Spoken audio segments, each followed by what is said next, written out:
Inicialmente, agradecendo Eliezer e Alana o espaço de acolhimento que fazem aqui comigo. Rodrigo Osal é o meu nome, eu sou vinculado ao DED, no Departamento de Educação da UFRPE. Entrei há pouco aqui, é meu segundo semestre, propriamente falando. Bom, esse é o primeiro texto, espero que de outros que venham, que eu estou compartilhando com o público como um todo, uma forma que eu chamo poética e filosófica de pensar alguns temas, de problematizar alguns temas. Então, eu acho importante para aqueles e aquelas que nos escutam agora que eu possa dizer de onde veio a inspiração, a ideação inicial para a escritura desse texto. Bom, nós estamos organizando um seminário do nosso departamento, do DED, como eu já disse, que eu faço parte, eu fazia parte da equipe organizadora, e o seminário foi pensado para acontecer em 5 momentos, em 5 atos.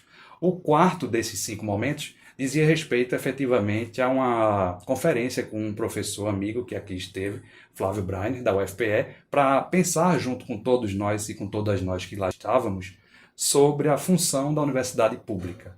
Então, motivado, animado, instigado por essa temática, universidade pública em tempo de crises, se é uma instituição social ou se é uma prestadora de serviço, eu aproveitei e rememorei rapidissimamente toda a minha história dentro das universidades em que eu estive, tanto privada como pública, e também a minha história mais recente aqui dentro da UFRPE, e mais recente ainda, o contato que eu tive nos últimos meses. Esse texto foi escrito dia 20 de julho, um dia antes, portanto, da referida conferência, e eu imaginei as conversas, as trocas de ideias, todas as vivências afetuosas, criativas e profissionais, academicamente falando, que eu vivenciei com esse grupo como um todo.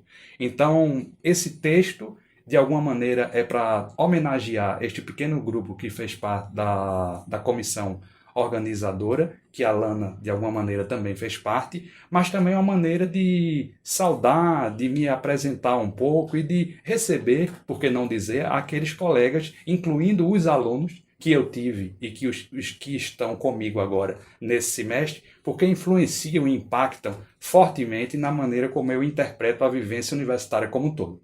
Então, repito, o título da palestra, da conferência, era Universidade Pública em Tempos de Crises, instituição social ou prestadora de serviço. Então, eu já principiei querendo problematizar a própria ideia de universidade, que eu chamei de uma diversa idade.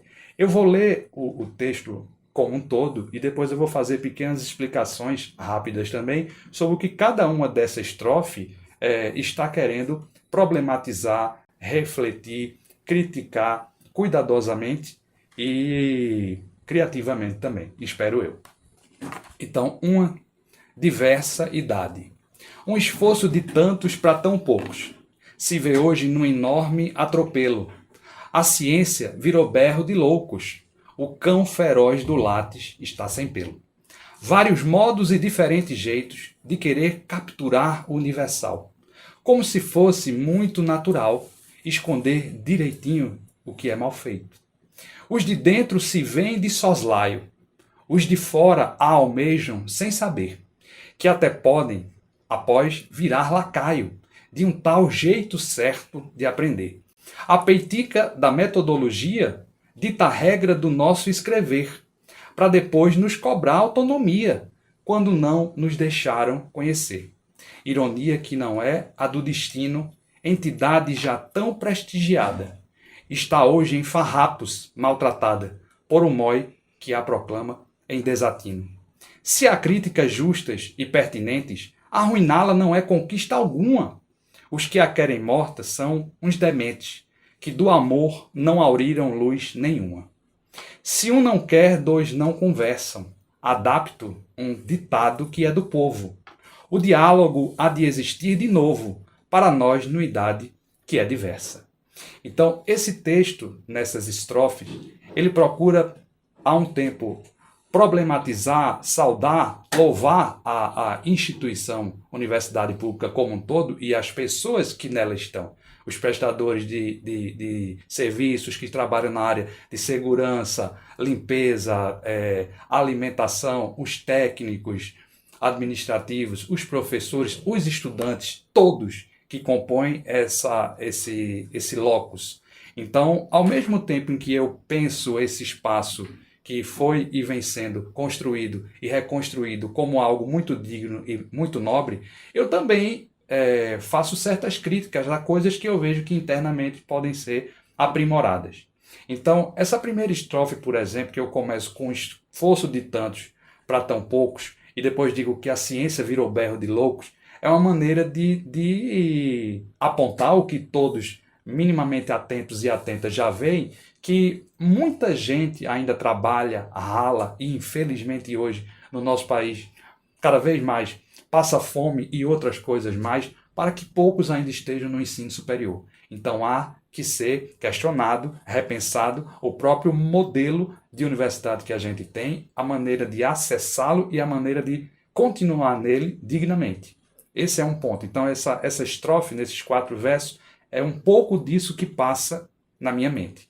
Na próxima, quando eu inicio assim, vários modos e diferentes jeitos de querer capturar o universal, como se fosse muito natural esconder direitinho o que é mal feito. Então, os defeitos no próprio modo de existir daqueles e daquelas que compõem a instituição pública, a universidade, eles existem. Então eu falo isso como aluno que fui de universidade pública, como técnico que fui, administrativo, e professor que sou. Mas antes de mais nada, eu me percebo como um pensador, e nisso não tem nenhuma etiqueta, ou privilégio, ou soberba, ou empáfia nenhuma, mas apenas para que eu tenha a liberdade de me posicionar e de pensar a mim mesmo e aos outros enquanto atores desse espaço. Então, nessa estrofe, eu faço uma crítica à possibilidade de se chamar um conhecimento de universal ou universalizável, quais são os saberes, quais são as formas que a gente diz que consegue chegar a isso e quem é que está efetivamente se beneficiando desse conhecimento que se pretende replicável, reproduzível, empiricamente comprovado, ou seja, científico, portanto. Então, não significa que louvar a instituição universitária e reconhecer os méritos que ela tem, não significa esconder os problemas que nela existem, interna corporis, ou seja, dela mesma, das próprias lógicas que operam dentro da instituição. E aí eu sigo, nesse mesmo tom. Os de dentro se veem de soslai, então as pessoas se veem desconfiadas porque, ao meu sentir, desde o tempo de aluno que fui, e não vejo isso mudar muito, de alguma forma se reflete aqui dentro o que vem de lá de fora e vice-versa, que é a máxima da excelência. Uma curiosidade que eu compartilhei há pouco com os alunos em sala de aula, só para dar um exemplo para aqueles e aquelas que nos escutam, é que toda instituição tem no seu lema, tem no seu pórtico, tem na sua frase de anunciação da forma como ela encara o mundo, vamos dizer assim, está expressa em latim. Então, se você olha para as instituições do nosso Estado, para não citar uma e não ser injusto com as outras, ou até com essa mesma, você note que isso, para mim, já é uma forma de querer comunicar-se com o povo. Comunica-se com o povo falando assim, é uma obrigação legal estar assim, ou teríamos abertura legislativa e, além disso, percepção, sensibilidade estética, poética e política de repensar a maneira como a gente está se apresentando para uns para os outros e para a população, para a sociedade que nos envolve em geral. Então, o pórtico, o lema das universidades públicas como um todo, só para ficar no nosso estado, eu convido a todos que nos escutam que vejam isso, é em latim. Né? Não que isso em si precise ser encarado como uma ofensa, mas por que está só assim?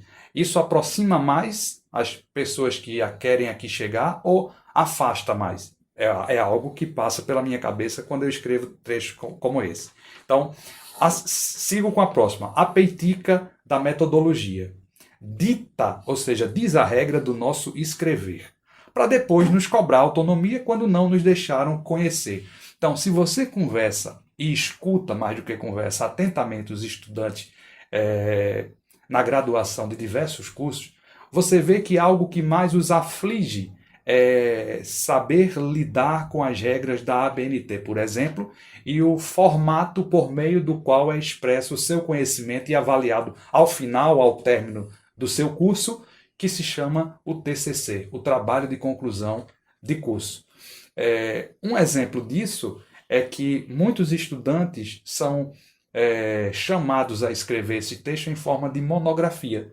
Mas se você olha as diretrizes curriculares de alguns cursos, não são em todos que exige esse formato de apresentação. Então, por que não se pensar em uma outra forma igualmente interessante, rica, forte, robusta, enfim, potente de se produzir o chamado conhecimento, né? Um conhecimento digno de ser chamado confiável, crível, científico, que seja. Então, cobram do estudante autonomia, mas as próprias regras que muitas vezes nós criamos dentro da instituição não facilitam nem a nossa própria autonomia, enquanto educadoras, que dirá dos estudantes. E sigo. Ironia que não é a do destino, entidade que já foi tão prestigiada, está hoje em farrapos, maltratada por um MOI que proclama o desatino. Aí já sou eu também reconhecendo que a conquista que nós temos das universidades como um todo e da pública especificamente, reconhecendo coisas que precisam ser aprimoradas nela, não autoriza que as pessoas queiram aniquilá-la, né? E estão fazendo isso de diferentes formas. Então, eu reconheço que estamos sendo fortemente atacados e sim, nesse momento o mais importante é resistir e reexistir, como muitas dizem, e muitos também. Se há críticas justas, e eu entendo que há, e pertinentes, arruinar a instituição universitária pública não é conquista nenhuma, para ninguém, nem para aqueles, e aí já sou eu refletindo, nem para aqueles que querem que ela chegue às ruínas, né? Os que a querem morta são uns dementes, que do amor não auriram luz nenhuma. E aí eu fecho com algo que eu tenho prestado muita atenção ultimamente e procuro usar, ainda que seja um tiquinho, como a gente diz em sala de aula, diante do MOI, da tuia, do balaio que a gente tem de ditados do povo que tem muito conhecimento, eu adapto um ditado que é do povo. Eu escutei muito, não sei se quem nos escuta já ouviu também, dizer assim, quando um não quer, dois não brigam. Eu tenho dito em sala de aula, isso é relativamente recente, eu estou no ensino superior há 21, 22 anos quase, mas eu tenho dito isso acho que nos últimos 3 anos, no máximo, né? Incorporei isso na minha conversa de primeiros dias de aula, a boas-vindas para os estudantes, etc. Eu digo que se um não quer, dois não brigam, se um não quer, dois não conversam. Aí já pensando numa coisa boa, quer dizer, educação em universidade pública ou em qualquer outro espaço onde ela possa dignamente acontecer, pressupõe disposição para conversar. Então, se um não quer, dois não conversam. Estou adaptando um ditado que é do povo. O diálogo há de existir de novo. Então, eu estou reconhecendo que há uma dificuldade para a base da educação universitária ou fora dela acontecer, que é a disposição autêntica, genuína para a escuta e para a boa conversa, para dialogar. A nós, numa idade que é diversa, que é outra, e que eu espero que a gente ajude a construir essa nova idade, não que a de hoje não seja um momento oportuno, interessante e rico, mas que possa ser muito melhor para todos e todas.